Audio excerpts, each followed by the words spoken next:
자, 뉴스킹 코너입니다. 킹쌤이 제가 잘못 말씀드렸는데 뉴스킹 애청자들이 가장 사랑하는 자 수요일엔 토크킹 코너 장윤선 정치전문기자, 장성철 공론센터 소장, 김재섭 국민의힘 서울도봉갑 당협위원장과 함께합니다. 안녕하십니까? 네, 안녕하십니까? 안녕하세요. 도봉고당 스타 토나스 김재섭입니다. 청취율 조사 시간이다 보니까 제가 자꾸 헷갈려요. 킹자만 자꾸 넣는 것 같아요.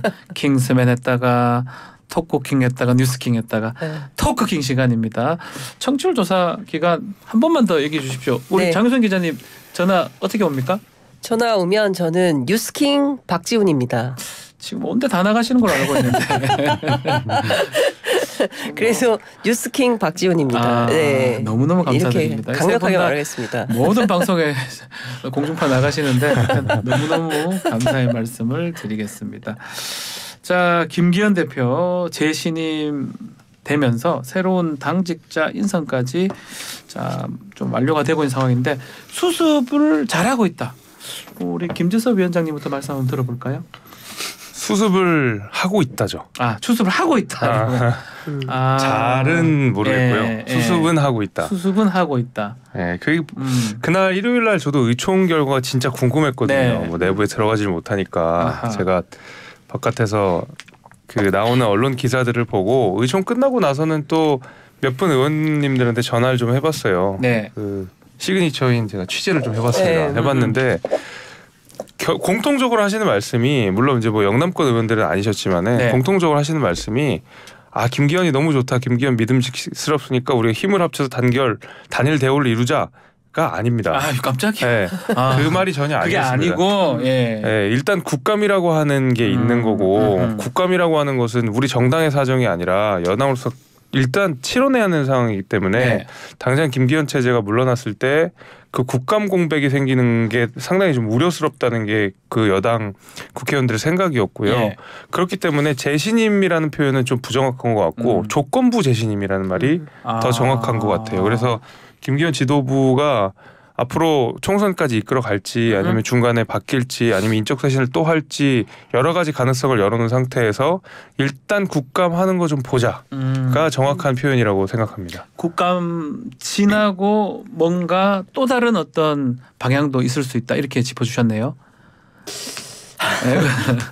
두 가지로 나눠서 저는 좀 말씀을 드리고 싶은데 하나는 제 평론가의 입장에서 말씀드리면 병에 대한 진단이 잘못됐기 때문에 이거는 수습이 될 것 같지 않다라고 말씀을 드려요. 강서구청장 보궐선거에서 나왔던 민심은 뭐냐면 윤석열 대통령 잘못하고 있어. 그러니까 당이 바로잡아줘 이건데 당에서는 아니야 대통령 뭘 잘못했어. 대통령 잘하고 계시니까 우리가 대통령과 더욱더 혼연일체되자. 호흡 맞추자. 이러한 판단을 한 거거든요. 근데 이제 제가 인간적인 면에서 평론을 하자면 지금 새롭게 당직에 임명된 분들 대부분이 저랑 인연이 너무 깊어요. 같이 너무 깊어요. 제 뭐 보좌관 후배들도 2명이나 들어갔고 당직자 후배 저랑 2007년도부터 같이 정치권에서 같이 우정을 나눴던 사람들이 있기 때문에 그분들이 좀 더 합리적이고 상식적으로 당을 좀 변모시켜주길 기대하면서 지켜보겠습니다. 지켜보겠다. 자, 평론을 이렇게 했는데 어제 조홍천 의원은 동맥경화인데 두통약 처방한 것 같다. 이렇게 짧게 표현을 했더라고요. 끝난 다음에 전부 다 이렇게 예컨대 이제 왜 지금 문제냐면 지난 그 강서구청장 보궐선거가 일종의 예방주사 상황이었는데 이거 가지고 수도권 민심이 어떤지를 살펴보고 내년 총선 대책을 어떻게 세울 거냐. 특히 이제 수도권이 약하기 때문에 국민의힘 입장에서는 수도권 대책을 어떻게 할 거냐. 사실 이게 굉장히 중요한 포인트인데 그건 다 온데간데 없고 그냥 임명직 지도부가 책임지는 선에서 마무리하고 김기현 대표 중심으로 일치단결하고 그다음에 이준석 너 때문에 우리 선거 졌으니까 이 사람 제명시켜야 된다고 막 윤리위 제소하고 이거 엉뚱한 데에서 이유를 찾는 거죠. 이제 그러다 보니까 일파만파 문제가 더 커지고 급기야 어제부터는 조중동 보수 언론이 세게 비판을 하기 시작했어요. 조선일보 사설이 혹시 했지만 역시로 가는 국민의힘. 뭐 그다음에 중앙일보는 일면으로 썼어요. 민심이 더 싸늘해지는데 감동 없는 김기현 2기. 뭐 이런 식인 거죠. 그러니까 무슨 얘기냐면 수도권이 중요한데 당 사역은 대표, 원내대표, 사무총장 싹 다 영남이지 네. 않습니까? 예. 그러니까 이게 맞는 처방인 거냐에 대해 비판이 계속 나오고 의총장에서는 사실은 공천과 관련된 얘기가 많이 나왔다는 거예요. 예. 그러니까 지금 대통령으로부터 당이 독립돼서 스스로 내년 공천 룰을 아주 디테일이 강하게 짜야 되는데 과연 우리 당이 지금 그렇게 할 수 있냐. 대통령으로부터 독립돼서 당이 스스로 뭐 그 누구도 개입할 수 없는 공정한 룰을 짤 수 있냐. 그거 못하는 거 아니냐. 예. 그리고 100% 오픈 프라이머리 하겠다고 하면 김기현 지도부 재신임 하겠습니다. 라고 했는데 김기현 대표가 답을 끝까지 안 했다는 거죠. 네. 저 장윤성 기자님한테 유감인 게 뭐냐면은 예. 언제부터 이렇게 조선일보, 중앙일보, 동아일보를 열심히 보시면서 그 입장을 아니요, 열심히 봐요. 방송에서 이렇게 얘기하시는지 이재명 당대표에 대한 여러 가지 문제점을 지적하고 비판을 할 때는 조준동 한 번도 언급 안 하셨거든요. 아니요, 저기 선택적인 지금 방송을 하고 제가 계십니다. 그러면 마찬가지로 저희도 제가 한 가지만 제가 최근에 그 도저히 안 되겠어가지고 인터넷만으로는 안 돼서 제가 신문을 다 보기 시작했어요. 조선일보 좋아요. 예, 너무 그래서- 비겁한 변명 아니에요? 아니요, 진짜 제가 신문을 다 싹 다 구독을 해가지고 신문을 보기 시작했어요. 안 신문을 봐야 도저히 돼. 인터넷으로는 지면을 안 돼서. 아니 근데 논술 같은 저는 거. 그러니까 네. 장 소장님이 장 기자님한테 지적하셨던 그 포인트 그대로 조선중앙동아일보의 그 기사를 금과 옥조처럼 여기는 저 국민의힘에서는 그거 아프게 새겨야 된다고 생각합니다. 아프게 선택적으로 그걸 안 새겨도 안 된다고 봐요. 저희 선택적으로 새기시는 것도 문제지만 선택적으로 안 새기는 것도 문제다. 모르신 말이에요. 네. 김재주 위원장님 지금 혁신위원회는 출범한다고 하잖아요. 네. 예전에 이준석 전 대표가 그때 만들었던 그 혁신안 검토하고 있다고 하던데 이건 어떻게 되는 겁니까? 뭐 된다 안 된다 말이 많더라고요. 네. 원래는 된다고 언론 보도가 나왔다가 또 아니라고 했다가 하는데 그 저희가 민주당 혁신위에서도 비슷한 얘기를 계속했지만 네. 혁신의 방안을 모르지 않아요. 전 국민이 다 알아요. 다 아는데. 전 국민 다 알아요. 민주당 혁신안 몰랐어요. 이재명 대표 뭐 사법 리스크부터 해서 내로남불 사과해라. 그거는 혁신위가 뜨기도 이미 이전에 다 국민들께서 그리고 방송에 나오시는 평론가들이 다 지적했던 거고 네. 혁신위가 끝났을 때 나온 1, 2, 3안들이 전부 다 그 내용이었잖아요. 그대로 하나도 다르지 않고. 네. 국민의힘에서도 마찬가지라고 생각합니다. 그러니까 혁신위가 떠서 우리가 어떻게 쇄신하자 으쌰으쌰 하는 것까지는 좋은데 혁신의 방안을 새삼스럽게 논의한다는 거는 좀 민망스럽긴 해요. 왜냐하면 국민의힘 혁신 방안 두 분 다 잘 아시잖아요. 박지훈 앵커님도 잘 아시잖아요. 저는 잘 모르겠어요. 네, 다 아시잖아요. 네. 그래서 지금 듣고 계시는 뉴스킹 청취자분들도 다 아실 거라고 생각합니다. 새삼스럽지 않았으면 좋겠어요. 그러니까 네. 혁신 방안에 이렇게 좀 뭐라고 해야 되나 강한 영향과 임팩트를 줄 만한 내용들이 없으면 별로 의미가 없어요. 그러니까 저는 내년 총선이 어렵다. 네. 총선에서 국민의힘이 100석 이하의 의석을 얻을 가능성이 높다. 아 지금 벌써 그렇게 나는 전망이 내년도 1월 달에 나오게 되면 예. 국민의힘에서 할 수 있는 최후의 수단과 방법은 딱 하나예요. 뭐죠? 대통령 탈당해라. 탈당. 대통령 네. 탈당해라. 그래서 거국내가 끓여라. 이렇게 당에서부터 손절할 가능성이 있어요. 그래서 이런 것들에 대한 아주 심각한 고민과 논의가 있을 수밖에 없다. 아니 그래서 그런지 어제 대통령이 청와대 영빈관에서 김한길 국민통합위원장을 그렇죠. 비롯해서 신임 비공개, 지도부도 나왔었고요. 네, 뭐 김기현 대표 예. 포함해서 신임 지도부 불러가지고 국민통합과 관련된 그 비전 논의를 했다는 건데요. 여당 통합인 거죠. 예, 여당 통합인 거고 국민 통합은 아닌 거고. 네. 그러니까 국민들이 그리고 국민의힘 내부에서도 그렇고 변화를 계속 주문하고 있거든요. 그러니까 대통령의 국정운영 기조를 바꿔야 된다. 네. 그러니까 고집스럽게 계속 뭐 이념이 제일 중요한다든가 경제와 민생 국민들은 다 먹고 살기 힘들어 죽겠는데 대통령이 계속 이념만 강조하고 공산 전체주의라고 주장을 하고 그리고 야당하고 단 한 번도 만나지 않는다는 거죠. 그러니까 이런 태도가 옳은 거냐 그렇지 않다라고 그렇게 하면 안 된다고 강서구청장 선거에서 국민들이 말씀을 하신 거잖아요. 자 이제 국정운영 기조 바꾸세요 라고 했음에도 불구하고 안 바꿔요. 예. 그러면 내년 총선에 더 세게 심판을 받는 거죠. 그리고 사실 작년부터 김한길 국민통합위원장. 위원장이 들어갈 때 제가 그때 김한길 위원장하고 가까운 민주당의 다선 의원 을 만나서 물어봤어요. 그래서 김한길 대표는 뭐라 그럽니까? 그랬더니 다 좋은데 대통령 지지율이 40%가 넘어야 될 거 아니야 일단. 그 얘기를 했다는 거예요. 기본적으로. 그렇습니다. 예. 근데 그 이후로 한 번도 40%가 근접한 적은 있지만 뭐 50%를 넘거나 뭐 이런 적이 없어요. 견고하게 40% 되지 못한 것 같아요. 그러니까 30%대를 계속 예. 유지하고 있는 거거든요. 그러니까 이런 상황에서 새로운 변화 뭘로 만들 건데요. 동력이 안 생겨요. 그렇기 때문에 제가 보기에는 어제 모여서 무슨 얘기를 했는지 모르겠지만 내부에서조차 뭐 바꿔야 된다라는 합의가 이루어졌으면 모르겠지만 그게 아니라면 상당히 더 어려워질 수밖에 없다라는 말씀 드릴 지금 수밖에 없습니다. 말씀대로라면 두 분은 좀 혁명적인 변화 이런 게 있어야 되는데 좀 차분한 변화라고 대통령실에서 좀 얘기를 또 했잖아요. 그러니까 그건 사실 기조의 변화가 없다는 얘기죠. 그런 뉘앙스면 우리 김재섭 위원장이 말씀하신 것처럼 진짜 지도부가 좀 시한부로 또 이준석 전 대표는 또 2주 또 얘기를 하더라고요. 국정감사하고 또 맞춰서 얘기를 한 건지. 물론 제가 통화했던 의원들은 2주라고 얘기하진 않았지만 긴 시간을 지켜보겠다는 생각은 아니었던 것 같았어요. 뭐 한 달 뭐 이렇게 뭐 그러니까 정도의 차이지. 김기현 대표가 저는 뭐 시한부라기보다는 이제 조건부라는 표현이 더 적절하다고 생각하는데 그 굉장히 냉정하게 보고 있더라고요. 그러니까 물론 몇몇 의원들이 허튼 소리를 하시는 분들도 있긴 있더라고요. 뭐 송파 얘기도 나오고 뭐 부정성 얘기 나오고 뭐 이런 이름을 얘기하세요. 송파구청장 선거가 아니다. 그러니까 부정선거 얘기하신 분이 이만희 사무총장이라는 거잖아요. 저는 그건 누가 한지는 모르겠고 그 아무튼 그런 그 허튼 소리가 나오는 경우도 있었지만은 대다수의 의원들은 냉정하게 현실을 바라보고 있는 것, 직시하고 있는 것 같더라고요. 자, 이준석 대표 얘기를 좀 해서 말인데 눈물의 기자회견을 했습니다. 이 세 분이 보시기에는 이 눈물은 어떤 의미입니까? 여러 가지로 해석이 돼서. 제가 어제 이준석 대표 1시간 정도 만나서 뭐라고 하던가요? 얘기했어요. 물어봤어요. 왜 울었냐 그랬더니 최상병 생각을 하니까 정말 울컥해가지고 눈물이 계속 나오더라. 자기도 그렇게 끝까지 눈물이 계속 나올지는 몰랐다. 감정이 격해진 것 같다. 그렇게 얘기를 하길래 아니 솔직히 뭐 그거 이제 이별하려고 그러는 거 아니냐. 이별의 눈물 아니냐. 그래서 이제 과거 회상하니까 좀 계속 감정이 복받친 거 아니냐.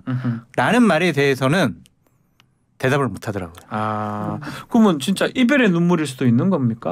근데 그 이별의 눈물이 국민의힘과의 이별은 아직은 아닌 것 같아요. 그리고 많이 남아 있다는 거고요. 윤석열 대통령하고는 확실히 이별할 생각이 결정이 된 것 같다라는 것이고 12월 달에 유승민 대표 탈당 여부 결정하겠다는 어제 거잖아요. 얘기를 했습니다. 그리고 그러니까 상당히 그 국민의힘이 많이 변화할 수도 있겠다. 그러니까 전국의 어떤 태풍의 핵처럼 등장할 수 있겠다. 당분간 민주당보다는 국민의힘 취재를 많이 해야겠다. 이제 이런 생각이 들 정도인데 이준석 대표도 고민이 많겠죠. 그러니까 본인 입장에서는 정말 그 다 쓰러져가는 그런 집에 와서 젊은 30대 그리고 의원 경력이 단 한 번도 없는 그런 젊은 당대표를 세우고 거기에서 뭔가 어떻게 됐든 해보려고 해서 뭐 선거를 계속 이기고 본인 입장에서 굉장히 헌신했는데 대통령 선거 끝나고 완전히 헌신짝처럼 내팽겨진 거고 사실 그게 그 더 탐사 보도에 따르면 대통령은 이미 석 달 안에 정리할 결심을 하고 있었던 거라는 게 확인이 됐고 이런 등등을 볼 때 본인이 얼마나 한편으로 야 내가 이렇게 바보였구나라는 생각도 들 것이고 자괴감도 들고 그러지 않겠어요 인간적으로. 그러니까 다양하게 뭐 배신감도 들고 그러겠죠. 그렇기 때문에 이렇게는 안 되는데 그럼 중요한 거는 보수 정당은 재건을 해야 되겠다는 욕심이 여전히 있을 것이고 그러면 이준석이라는 사람 정치인이 생각하는 어떤 보수 정당의 개념과 노선과 정책과 비전 방향 여기에 맞출 때 윤석열의 노선이 맞는 거냐. 그게 아니라면 그 노선을 뭐 깨든지 어떻게 하고 본인이 뭐 새로운 역사를 만들든지 이런 고민을 하고 있지 않나 싶어요. 김재섭 위원장님 그러면 유승민 전 의원이 얘기했던 12월에 당을 떠날지 말지 결정할 것이다. 또 이준석 전 대표의 지금 이 눈물 이별의 눈물이라고 하는데 같이 뭐 이렇게 나가서 이렇게 할 가능성. 제가 질문 드리기에 좀 그렇지만 저는 같이 유승민 전 대표랑 그 이준석 전 대표가 같이 하진 않을 것 같아요. 같이는 안 할 것이다. 뭐 제가 직간접적으로 이준석 대표의 생각을 그냥 알아서 그런 걸지도 모르겠는데 물론 그 이준석 대표의 정치적 길을 가다가 우연히 두 분이 만날 수는 있죠. 어느 교차로에서 만날 수는 있겠지만은 저는 지금부터 나와서 유승민 전 대표랑 같이 으쌰으쌰 뭔가를 해보자라는 생각은 아닌 것 같고 어제 그 엊그저께 이제 보였던 이준석 대표의 눈물은 저는 장 소장님 생각이 비슷해요. 그냥 뭐 헤어질 결심까지는 제가 모르겠는데 그 이준석 대표가 국민의힘과 특히 이제 그 친윤 주류들에 대한 미련을 그냥 버린 것 같아요. 그러니까 그래도 미련이 좀 남아 있었던 것 같거든요. 네. 최소한의 미련. 국민의힘을 이런 식으로 좀 하면 좋겠다. 대통령과의 관계 설정을 이렇게 하면 좋겠다라는 일말의 미련 같은 것들이 있었던 것 같은데 기자회견 전후를 기점으로 그 미련을 내려놓은 것 같다는 생각은 들어요. 그래서 친윤이라는 거죠. 예. 뭐 그렇죠. 이제 국민의힘은 본인이 얼마 전까지 당 대표였으니까 여기에 대한 애정은 남아 있을 거고 그러나 지금 상황에서 이 안에서 뭔가를 하기에는 내가 너무 벅차다라는 그런 감정들이 올라온 게 아닌가. 이제 나도 미련을 좀 놓을 때가 되지 않았나 이렇게 판단을 하신 것 같아요. 제가 어제 장성수 소장님 유승민 대표도 만나가지고 네. 한 20분간 얘기를 했어요. 뭐 신당 만들 거냐 물어봤더니 그분 특유의 화법이 있거든요. 네. 성철이 네가 만들면 내가 오케이. 그래서 저는 정치를 안 합니다라고 얘기를 했는데 네. 제가 이제 어제 이준석, 유승민 두 분을 만나본 느낌과 결과는 김재소 위원장님 말씀하신 거랑은 좀 달라요. 결국에는 같이 하게 되지 않을까. 두 사람이? 라는 생각이 들고 그렇게 좀 합리적이고 상식적인 분들이 하나의 세력과 그룹을 만들어서 네. 12월 말이나 1월 달에는 어느 정도의 국민들께 가시적인 모습을 보일 수 있겠다라는 느낌을 받았고 저도 계속 그렇게 얘기를 하고 있고요.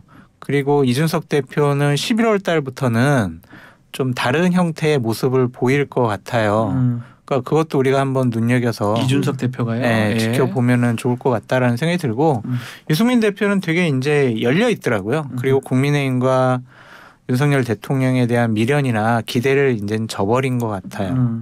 그래서 내년에 배지를 달기 위해서 어떠한 일도 마다하지 않을 것 같다라는 거에 저의 결론입니다. 배지.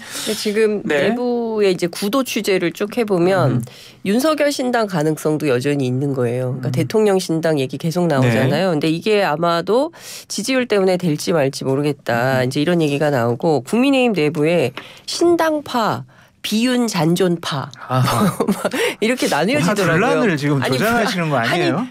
아니죠. 이게 국민의힘 관계자한테 직접 들은 취재한 내용인데 이 신당파 안에 뭐 이준석 대표, 유승민 전 대표 뭐 쭉 있더라고요. 네. 그러니까 그리고 실제로 뭐 어떻게 할 건지에 대한 개혁 보수 깃발 지금 드는 게 옳은 거냐 아닌 거냐 지금은 적기다 아니다 이제 이런 논의가 있는 걸로 알고 있고. 근데 그럼 여기에 예컨대 그 처음에 뭐 그 신당 추진하면서 네. 그 깃발 들었던 양향자 금태섭 있잖아요. 그럼 여기까지 그렇죠. 다 포괄할 거냐.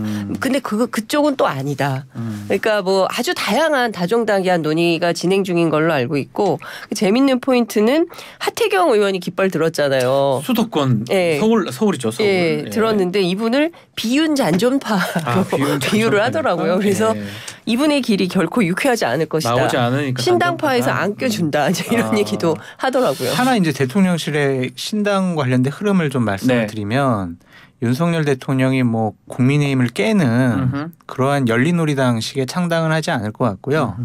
대통령을 따르는 외곽에서 그런 분들이 하나의 당 형태의 모임을 만들 것 같아요. 그래서 대통령실에서 나온 사람 일부 그리고 대통령실과 지금 뭐 정부 쪽에서 일은 하지는 않지만 외곽에서 대통령을 따르고 있는 사람들이 모여가지고 당을 하나 만들어요. 네. 그 당과 국민의힘이 신설합당하는 그런 형식의 새로운 정당이 만들어질 가능성이 높아 보인다. 자, 이건 다들 추측이니까 이거는 그렇죠. 뭐 예. 아무리 정치가 상상력의 영역이라지만 아니 근데 조금 더 진도를 나가면 그렇게 되면 그게 극우 정당이 되는 거예요. 이거는 뭐 그다음에 정당이라고 보기는 어렵죠.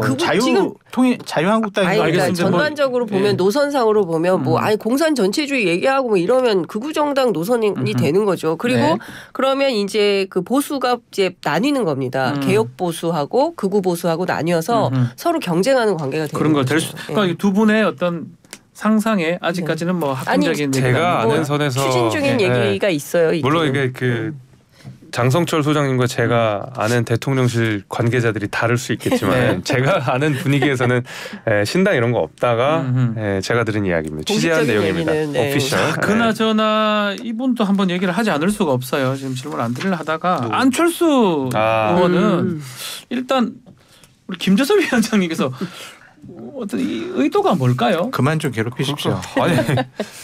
아니 지금 당이 불이 났는데 굳이 그렇게 그러니까 저는 그거예요. 안철수 의원이라고 하면 네. 당의 대선 주자까지 하셨던 분이고 뭐 한 번 하신 것도 아니고 몇 차례 대선 주자를 하셨고 당 대표 네. 경험도 있으시고 최근에 당 대표 후보도 나오셨고 네. 그러니까 중진 중에 중진인데 그렇죠. 예. 당이 이렇게 어려운 상황에서 굳이 이준석 쫓아내기라는 하찮은 이슈에 그렇게 전력을 다할 필요가 있을까? 저는 이제 그 생각이 제일 많이 들죠. 그래서 그러다 보니까 이제 이준석 대표랑 또 공방을 하게 되고 이준석 대표랑 안철수 대표랑 싸워서 저는 이준석 대표 지는 걸 본 적이 없거든요. 그러니까 늘 이제 지는 싸움을 하시게 된 건데 오히려 더 큰 걸 하셨으면 어땠을까? 그러니까 차라리 이준석을 품자라든지 아니면 좀 더 통합적이고 더 거시적인 메시지를 냈었어야지 당의 중진 중에 중진이란 분이 갑자기 나와서 이준석을 쫓아내자라고 하는 거는 아무래도 모양이 좀 좋지 않았어요. 우리 장 소장님 하실 말씀 있을 것 아니 같아서요. 김재섭 위원장님 예. 하신 말씀에 하나도 뺄 것도 없다. 정말 정확한 평론을 해주셨다. 그렇게만 말씀드릴게요. 네, 뭐 장윤선 기자님은 뭐 안철수 의원이 앞으로는 어떻게 될지 많이 어려워질 것 같아요. 왜냐하면 어떤 중도의 상징처럼 네.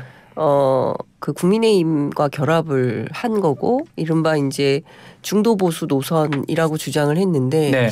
지금은 좀 어처구니가 없잖아요. 이 와중에 이준석 대표 얘기를 왜 하면 네. 무슨 또 제명입니까? 그러니까 그리고 또 어울리지도 않아요. 대통령이 되겠다고 나섰던 분의 정치의 자세가 맞는 건가? 그러니까 지금 제일 큰 대통령도 마찬가지고 그 위로 갈수록 포용적 태도를 보여야 되지 않습니까? 끌어안고 네. 가야죠. 누가 됐든 끌어안고 큰 틀에서 큰 정치의 모습을 보여줘야 되는데 무슨 이렇게 소소하게 그리고 이준석 대표 때문에 선거졌다고 말할 수도 없는 거 아니겠어요? 근데 그렇게 좀 엉뚱하다. 그리고 전 차라리 예전에 무슨 시골 의사하고 같이 박경철 씨하고 예전에 네, 뭐, 정치 처음 시작했을 때 그때 그랬죠. 뭐 교육 그리고 삼성 문제 얘기하던 안철수로 돌아가라. 차라리 그 뭐죠? 그 강호동 씨가 하던 예능 프로그램 무릎팍도사 그때 출연했던 참신했던 안철수로 돌아가는 게 국민들에게 훨씬 도움을 줄 것 같습니다.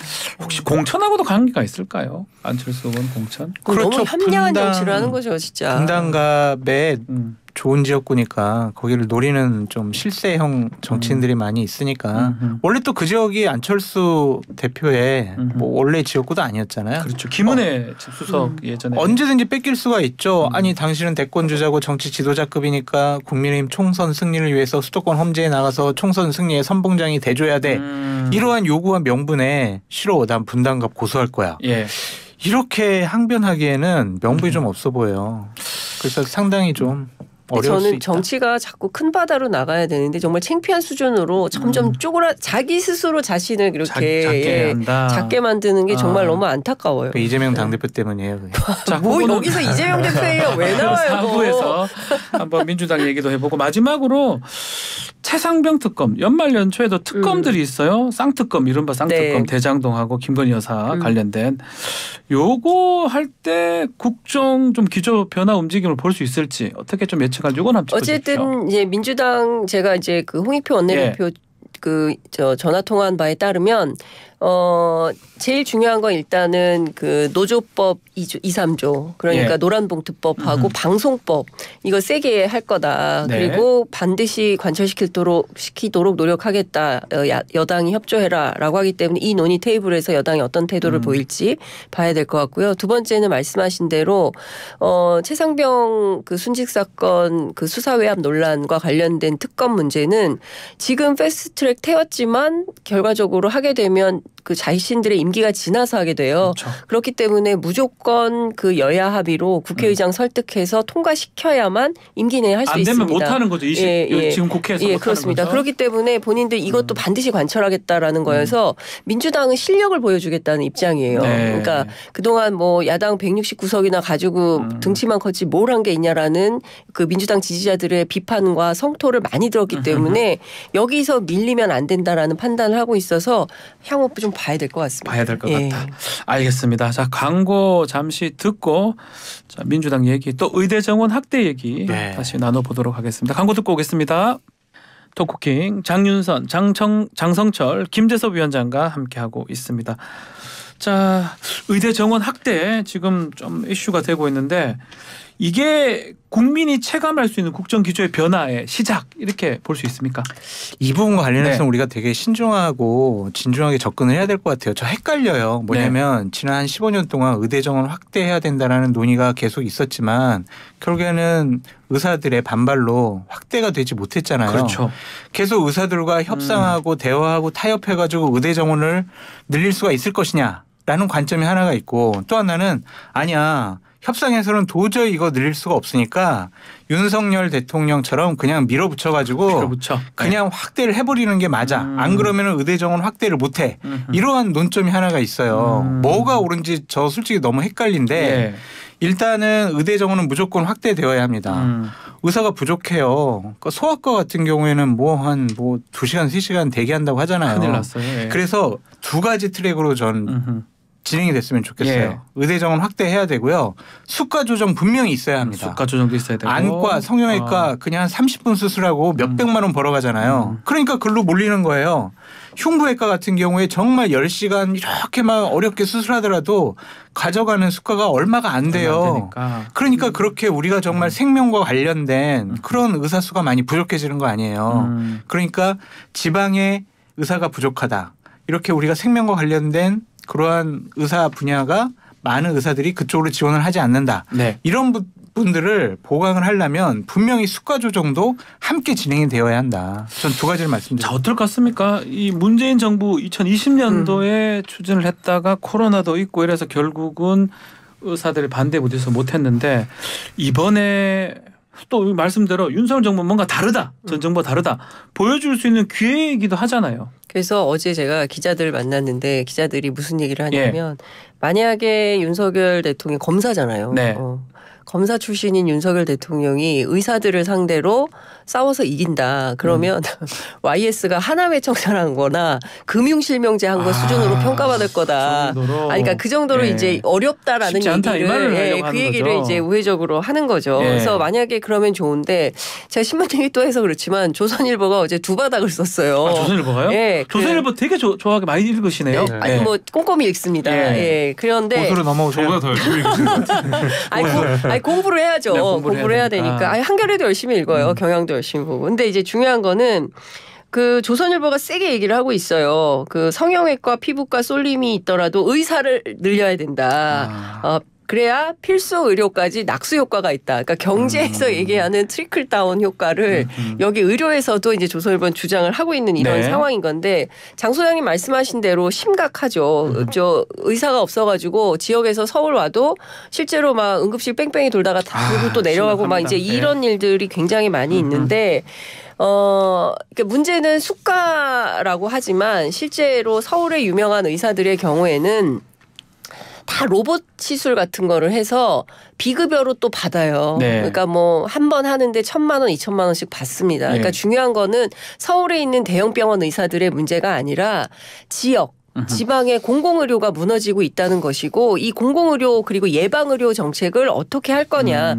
사실 문재인 정부 때 그거 중심으로 막 추진을 하다가 결국 의사들이 파업하고 이래서 못했어요. 그렇죠. 제가 관련해서 이제 인의협 출신의 의사한테 물어봤어요. 이거 되겠냐. 그랬더니 지역으로 내려갈수록 국민의힘 당원이 누가 제일 많을 것 같습니까? 의사들이 많다는 거예요. 그래서 결과적으로 이거 안 될 거다. 쉽지 않다. 못한다. 그리고 이제 어젠가요? 그 저 의사협회에서 대해서 2020년보다 훨씬 더 강도 높은 투쟁을 하겠다고 했고 파업도 한다라고 선언을 했습니다. 그래서 제가 보기에 앞으로 가장 큰 쟁점이 이 의사 정원, 의대 정원 확대가 되지 않을까 싶고 중요한 포인트는 뭐 1,000명, 3,000명 막 이런 얘기가 나왔어요. 네. 언론 보도로는 4,000명까지 나왔어요. 그렇습니다. 그런데 그 복지부에서는 숫자 정한 적 없고 그다음에 의협하고 그다음에 정부하고 같이 협의해서 결정하기로 한 협의기구가 있는데 여기에서 단 한 번도 숫자 얘기를 한 적이 없다는 거예요. 뭐 400명씩 뭐 10년 뭐 이런 얘기 문재인 정부 때 나오기도 했는데 네. 전혀 없다.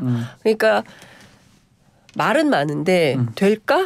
이런 거죠. 근데 저는 예, 김재수 위원장님 뭐 가능성을 뭐 문제 삼고 싶지는 않고 뭐 하려면 하겠죠. 근데 그거부터 전 따져봐야 될 거야. 우리나라 의료 서비스의 양과 질이 부족한가? 저는 그렇게 생각하지는 않거든요. 물론 뭐 OECD 국가들 평균에 비해서 의사 수가 적다라는 지적이 있는데 예. 그건 의사 수의 얘기고 의료 서비스 측면에서 보면 내용이 달라요. 네. 예를 들면 우리나라가 코로나 때 대응 잘했다라고 평가받는 이유 중에 결정적인 것이 병상 수가 그 OECD 평균보다 2배가 많아요. 저희가. 근데 이런 것들을 생각해 보면 또 의사들이 수는 적어도 더 열심히 하기 때문에 아까 말씀하신 대로 이게 의료 서비스 자체가 부족하다고 보기는 어렵습니다. 그래서 의사 수가 늘리는 것이 저는 만사는 절대 아니고 장 소장님이 잘 지적해 주신 대로 수가 문제가 해결되지 않으면 수가 조정이 필요하다. 그러면 사실은 저는 다 굉장히 좀 겉도는 이야기가 될 수 있다라는 말씀을 먼저 드리고요. 뭐 물론 여기가 그러니까 의대 정원 문제를 토론하는 자리는 아니니까 네. 뭐 거기에 대해서 저는 약간 비판적인 입장인데 이 중요한 건 뭐냐면 저는 이걸 봐요. 그 국민의힘 전신 정당 그리고 지금도 말씀하셨지만은 보수 정당에서 늘 그 의사 정원을 늘리는 걸 반대해 왔어요. 네. 저도 마찬가지고요. 근데 지금 윤석열 대통령께서 의사 정원 늘리겠다라고 얘기를 했거든요. 그 김기현 호가 그러니까 2기 호가 뜨면서 처음으로 당정 관계에 대한 그 재정립이 도마 위로 오른 거예요 지금. 네. 그 전까지는 저희가 바로 직전까지도 간호법 반대했거든요. 근데 간호법 반대는 결국 의협과의 충돌 문제 때문에 저희는 간호사보다는 의사 쪽의 입장에 더 동의를 했었고 그러다 보니까 간호법에 반대했었고 그렇죠. 그랬었거든요. 그럼 바로 직전까지 우리가 의사들에 대했던 태도, 의료계에 대했던 태도랑 바꿔야 되거든요. 맥락이 좀 안 맞다. 이 맥락이 안 맞아요. 근데 지금 대통령실에서 이걸 들고 나오면 당정이 이걸 어떻게 할 거냐라는 문제가 당장 도마 위로 오르게 됩니다. 그래서 저는 사실 이 의대 정원 토론을 여기서 기피할 수는 없지만 네. 적어도 국민의힘 지도부가 이 이슈를 어떻게 다루느냐가 요거를 정리를 하고 나가야 된다. 저는 국민들께 보여진 태도일 것 같아요. 네, 네. 제가 조금만 보태고 싶은데 사실 저 대한민국의 의료 서비스 굉장히 좋습니다. 그러니까 저 3년 동안 중국에 살다 왔는데 네. 정말 너무 할 얘기가 많을 정도예요. 힘드셨죠? 많이 힘들었죠. 예. 근데 그 의료와 관련해서는 진짜 대한민국은 엄청난 선진국 전 수준이고 세계적으로 뭐 최고입니다. 그다음에 네. 이게 건강보험이라는 게 정말 대단하다. 그래서 사실은 뭐 아랍 국가에서도 부자들이 한국에 의료 쇼핑을 오는 이유가 있는 거잖아요. 그러니까 중국도 마찬가지예요. 중국 부자들이 제가 코로나 때문에 국경이 막혔을 때 중국 사람들이 무슨 얘기 했었냐면 나 한국 가가지고 뭐 빨리 이 성형 뭐 여러 가지 해야 되는데 못한다. 너무 안타깝다. 이런 얘기 하는 사람들이 많았어요. 그러니까 그런 정도로 한국의 의료에 대해서 높이 세계적으로 평가받는 거다. 그거는 맞다. 그러니까 앞서 말씀드린 대로 의료 격차 문제. 우리가 지금 보면 격차 문제가 심각하거든요. 지역하고, 서울 수도권에 예. 사시는 분들은 몰라요. 그러나 지역에 사는 분들은 너무 힘든 거예요. 그래서 지역 격차를 해소하는 차원에서 공공의료를 확충하고 공공의대라도 건설할 수 있도록 해줘야 된다라는 것이고 제가 의사분들께 드리고 싶은 말씀이 있습니다. 기득권이 너무 공고해요. 이거 절대 안 깨려고 합니다. 국민의힘 그거 지원한 거잖아요. 간호법 왜 반대했어요? 결국 의사들의 기득권을 지켜주려고 했었던 거고 전 두 가지라고 생각하는데 수가도 수가지만 형사처벌에 대해서 하지 말라는 거거든요. 의료 시술 중에 사고 생겼을 때 그 책임지지 않겠다는 건데 아니 국민의 생명을 다루면서 형사처벌 받지 않겠다. 우리는 면책특권을 누리겠다. 이게 말이 됩니까? 있을 수 없는 일이에요. 그런데 그 부분에 대해서 계속 요구합니다. 의사들이. 그러니까 우리는 특권층이고 네. 이 특권층의 기득권이 계속 유지된다고 말하는데 과연 국민들이 언제까지 이것을 맞습니다. 해줄 건지. 그리고 중요한 건 검사 대 의사가 붙게 됐다. 그 이후에 결정이 어떻게 될지 궁금합니다. 같이 한번 질문 장 소장님 보시기에는 민주당도 지금 맞아요. 환영하잖아요. 그러면 모처럼 여야가 정책 협의해서 이렇게 통과될 가능성도 있지 않을까요? 그러니까 이 부분 관련해서는 여야가 특별히 이견이 없는 것 같아요. 왜냐하면 민주당도 문재인 정권 때 추진하려고 하다가 못했잖아요. 거잖아요. 그리고 대다수의 국민들이 찬성하고 있어요. 그렇죠. 그 부분을 야당이 외면할 수는 없다라고 말씀을 드리고 솔직히 장윤성 기자님 걱정이 되는 게 그렇게 의사 비판하고 병원 가면은 어떡하려고. 저희 병원 자주 가요. 이거 의사분들이 듣지 않으셔야 되겠는데 그러니까 저는 의사들은 잘 모르실 거예요. 하나만 말씀드리고 싶어요. 신뢰할 수 있는 논의가 진행이 돼야 권위 있는 결정을 통해서 내가 반대하더라도 받아들일 수 있거든요. 그래서 일방적으로 밀어붙이는 부분도 필요한데 충분히 좀 더 사회적인 합의를 이끌어내시는 것이 좋지 않을까. 근데 이 부분과 관련해서는 윤석열 대통령의 방식이 맞지 않을까라는 생각도 해봅니다. 밀어붙이기 하는 게 정답이다. 저는 하나회 청산 이사오모 평가하겠습니다. 근데 김재선 기자님이 너무 그 의사들을 기득권이고 나쁜 사람처럼 취급해가지고 좀 제가 걱정이 되는데 물론 뭐 사회적으로 돈도 잘 벌고 존경도 받는 직업이기 때문에 뭐 잘 누리고 있는 직책이다 뭐 직종이다 뭐 거기에 부인하기는 어렵겠지만은 코로나 때 제일 발벗어서 나가고 파업 중에도 환자 봤던 사람들이 또 의사들이에요. 그래서 저는 그런 사회적 책임들 지고 있고 예를 들면 그런 의사에 대한 나쁜 사회적 시선 때문에 뭐 CCTV 설치하자 아까 전에 무조건 형사처벌하자 이런 건데 형사처벌 무조건 면제하자는 게 아니거든요. 그러니까 어느 정도의 귀책 사유를 인정할 것이냐에 대한 문제인데 의사들이 막상 집도를 하는 그 과정에서 형사 책임을 염두하고 수술을 할 수는 없는 거거든요. 그러니까 그런 면에서 심리적인 문제도 분명히 있는 것이고 저는 그런 면에서 형사 책임 면에서 면책 조항들을 어느 정도 적용할 것인가의 문제를 따져보자는 거지 그냥 무슨 이 사람들이 면책 특권 안에서 치해복권 안에 살자는 얘기가 아닙니다. 아니 근데 노동자들은 다 CCTV 틀어놓고 근무하는데 의사들은 왜 그러면 안 되는 겁니까? 그러면은 아니 그리고요 수술 현장이 아니라 입구에서 해도 되잖아요. 중요한 건 코로나 때 의사들만 헌신했습니까? 간호사들이 더 헌신했어요. 그러니까 이런 것은 구분하면 안 된다. 저도 병원 자주 가지만 훌륭하고 좋은 의사들 많아요. 검사들도 마찬가지입니다. 알겠습니다. 일선에서 수사 열심히 하는 검사들 많습니다. 그러니까 중요한 포인트는 전반적으로 길에 노선을 정할 때 우리가 어떻게 공공의 가치 전체 국민들이 다수 국민들이 동의하고 우리가 민주주의 왜 하는 거예요. 그러니까 그런 차원에서 접근을 해야 되는 거지. 안 돼. 우리끼리는 이걸 꼭 기득권을 유지해야 돼. 그래서 3,000명에서 절대 정원 확대하면 안 돼. 이런 주장은 옳지 않다라는 알겠습니다. 겁니다. 내 생명을 다루는 분야니까 어느 정도 예외나 우리가 다른 판단을 할 수는 있겠죠. 그게 좀 다르잖아요. 생명 다루는 것과는. 좀. 알겠습니다. 그러니까 더 잘 하셔야죠. 자, 뭐 어쨌든 이제 시작이 됐으니까 좀 지켜보는 게 맞는 것 같고요. 뭐 세 분 다 공이 비슷한 얘기 같은데 조금 차이가 있는 것 같습니다. 자, 민주당 얘기 좀 해보겠습니다. 이재명 대표 어제 서울중앙지법에서 모습을 드러냈습니다. 당무 복귀는 좀 늦어지면서 재판에는 출석을 했습니다. 이제부터는 총선까지 법원 시간이다. 이른바 법원 리스크다. 재판 리스크다. 이렇게 얘기가 나오고 있는데 어떻게 보십니까? 앞으로 더 뭐 보강조사할 수도 있고 추가 기소를 할 수가 있을 것 같아요. 어제 중앙지검장이 법사위에 나가지고 한 건 한 건 따져보면 중대범죄다. 다 구속사유다. 이런 식의 얘기를 하고 있잖아요. 그런 부분에 있어서 재판 과정 중에서 본인들의 주장을 입증하기 위해서 더 많은 노력을 검찰이 하게 되지 않을까라는 좀 생각이 들고 저 국회 있을 때 제가 모시던 분들 한 달에 한 번 정도 막 재판 받으러 나간 적이 있거든요. 진짜 스트레스입니다. 정말 어마어마한 스트레스예요. 그냥 단순히 재판 나가는 게 아니라 나가기 전에 준비해야 될 것들이 많잖아요. 많죠. 변호사 만나서 얘기도 해야 되고 다른 증거 자료도 찾아봐야 되고 그러니까 의정 활동을 제대로 할 수가 없어요. 근데 이재명 대표 같은 경우에는 일주일에 뭐 한두 번 기본적으로 나간다? 그러면 국회의원직이나 당대표로서의 역할을 제대로 할 수 있을까?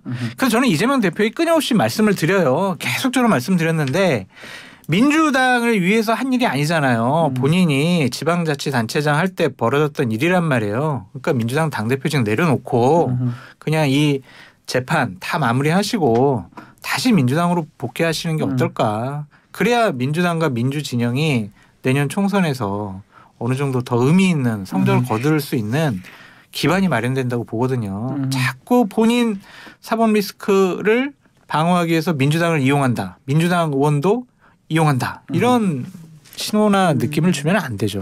그거는 네, 이재명 대표는 국민의힘이나 보수 우파의 어떤 프레임이라고 생각을 하고요. 민주당이나 민주당 지지자들은 그런 생각을 안 하는 것 같습니다. 그리고 지난 재판에서 봤지만 뭔가 이런 거예요. 그러니까 구속영장이 기각됐어요. 예. 그러면 기각된 게 예컨대 논리적 판단이 뭐 결여돼서 이해할 수 없단가요? 그러니까 송경호 지검장이 어제 나와서 그런 비슷한 맥락의 국정감사에서요. 발언을 한 것 같은데 사실 구속영장이 청구가 되려면 검찰이 정치하게 수사를 잘했어야 돼요. 그래서 그 수사 기록을 가지고 법원이 판단을 하는 거거든요. 네. 그러면 자기들이 제대로 못했기 때문에 기각된 겁니다. 영장이. 그러면 그 부분에 대해서 성찰하는 태도를 가지고 우리 검찰이 잘못했다라고 먼저 나와야 되는 거지. 그 법원의 판단을 믿을 수가 없어요. 라고 대결하는 식으로 발언하는 게 옳습니까? 그리고 한 건 한 건 다 구속사유인데 왜 구속 못 시켜요? 본인들이 논리에 뭡니까 논리에 모순이 있는 거죠. 죄송합니다. 예, 흥분하니까 단어가 생각이 안 나요. 예. 그러니까 말이 안 되는 얘기를 하고 있는 거예요. 그리고 증거 계속 있다고 하는데 증거가 없잖아요. 대북송금만 하더라도. 그리고 분리하면 싹 빠지고 싹 빼고 뭐 이런 태도를 1년 반 동안 보니까 이제 국민들이 안 믿는 겁니다. 그러니까 과거에는 저도 그랬어요. 그래도 검찰인데 대한민국 검찰이 뭐가 있으니까 이재명 대표 수사를 하겠거니 했는데 1년 반이 지난 지금 상황에서 보면 계속 하는데 나오는 건 없고 취재해보면 더 꽝인 게 많아요. 네. 그러니까 결국엔 이거 이재명이라는 어떤 목표물을 놓고 어떻게든 이 사람을 구속시켜야겠다라는 판단 속에서 수사를 계속하는 거구나라고 완전히 프레임이 전환됐다. 그렇기 때문에 이제 그만해라라는 국민들의 목소리가 있다는 말씀 전해드립니다. 그러면 김재 위원님 보실 때는 이재명 체제로 계속 쭉 가고 또 이렇게 법원에 가는 모습까지 이렇게 계속 연출이 되겠네요. 그렇죠. 이제 뭐 급성이 만성으로 바뀐 거죠. 그러니까 그때 영장 전까지는 좀 급했다면 이제 쭉 그렇게 될 것이다. 이제 뭐 만성 질환을 민주당이 겪게 돼야 되는 건데 뭐 만성 질환의 특징이 아프긴 하지만 그냥 살긴 살잖아요. 그러니까 그런 것 같아요. 그래서 쭉 이대로 그냥 갈 것 같긴 한데 네. 저는 그냥 차라리 어차피 앞서서 잘 말씀해 주신 대로 이제 이재명 대표 사법 리스크가 국민들에게 주는 반향이 좀 적어진 건 사실이에요. 영장 기각된 이후에. 그리고 이제 재판으로 넘어갔기 때문에 또 지리한 재판 과정들이 남아 있잖아요. 그리고 너무 혐의도 많고 재판도 많고 이래가지고 일일이 이걸 다 따라가면서 하기에는 약간 시들어버린 이슈가 돼버렸어요. 그래서 차라리 이렇게 된 이상 국민의힘 쇄신을 더 잘해야 된다. 이제는 국민의힘 얘기. 이제는 민주당 얘기를 하려니까 국민의힘 얘기를 하시네요. 왜냐하면은 벌써 우리 주제도 맨 마지막에 다루잖아요. 예. 그러니까 언론에서 이재명 대표 이야기가 약간 뒤로 빠져버렸단 말이에요. 그럼 국민의힘에게 카메라가 비춰질 텐데 강도 높은 우리 스스로의 쇄신이 있어야 그 비추는 카메라의 좋은 모습이 보일 테지. 이제는 더 이상 이재명 대표한테 카메라가 안 간다고요. 잘 안 간다고요. 네. 그러면 뭐 마지막으로 그래도 당내 통합 얘기는 계속 나오고 있거든요. 뭐 징계 안 하겠다 절대 그 얘기도 하셨고 이재명 대표가 민주당 얘기하는 거예요. 예. 그래도 홍익표 원내대표가 좀 총태매는 거 아니냐 이런 얘기도 있는 것 같고요. 우리 장성호 소장님 좀 정리 좀 해주십시오. 민주당이 분란 일으키면은 국민의힘이나 보수파 쪽은 좋죠. 막 비명계 내치고 징계하고 막 공천 안 준다고 하고 그러면은 민주당 되게 갈등과 혼란이 심해질 거 아니에요. 예. 진영이 분열되면은요 총선 치르기 힘들거든요. 근데 이재명 당대표가 자 징계 없어. 라고 하면 당분간 비명계가 이재명 당신 그만둬. 당신은 자격이 없어. 이렇게 공격 못할 거란 말이에요. 그럼 민주당 분란이 없겠죠. 네. 그런 상황에서 그냥 내년 총선 이대로 간다면 민주당은 유리한 구도를 만들 수가 있다라고 보여지거든요. 그래서 전 계속 끊임없이 주문했잖아요. 이재명 당대표는 통큰 정치를 하시라. 이제 야당 지도자로 거듭날 저로의 길을 맞이했다. 그냥 쫌스럽게 나 욕했지, 나 비판했지, 나 구속하라고 가결시켰지. 그러니까 너는 징계, 너는 출당.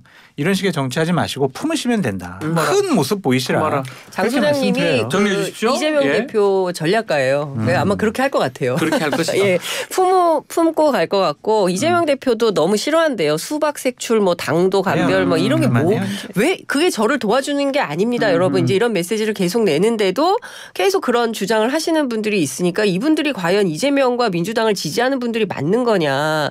뭐 이제 또 다른 영역에서 오신 분들 아니냐라고 네. 민주당은 또 의심을 합니다. 예. 그리고 홍익표 대표가 알려진 것보다 훨씬 더 강직한 스타일이라고 해요. 그러니까 원칙대로 한다 뭐가 됐든 뭐 이제 이런 판단이기 때문에 민주당 내부 상당히 질서정연해졌다. 알겠습니다. 중요한 건 국민의힘의 혼란을 어떻게든 막으셔야 된다. 국민의 힘이 더 중요하다. 그렇습니다. 이렇게 정리를 해보겠습니다. 자, 오늘 토크킹은 여기서 마무리를 하겠습니다. 장윤선, 장성철, 김재섭 위원장 세 분 감사합니다. 감사합니다.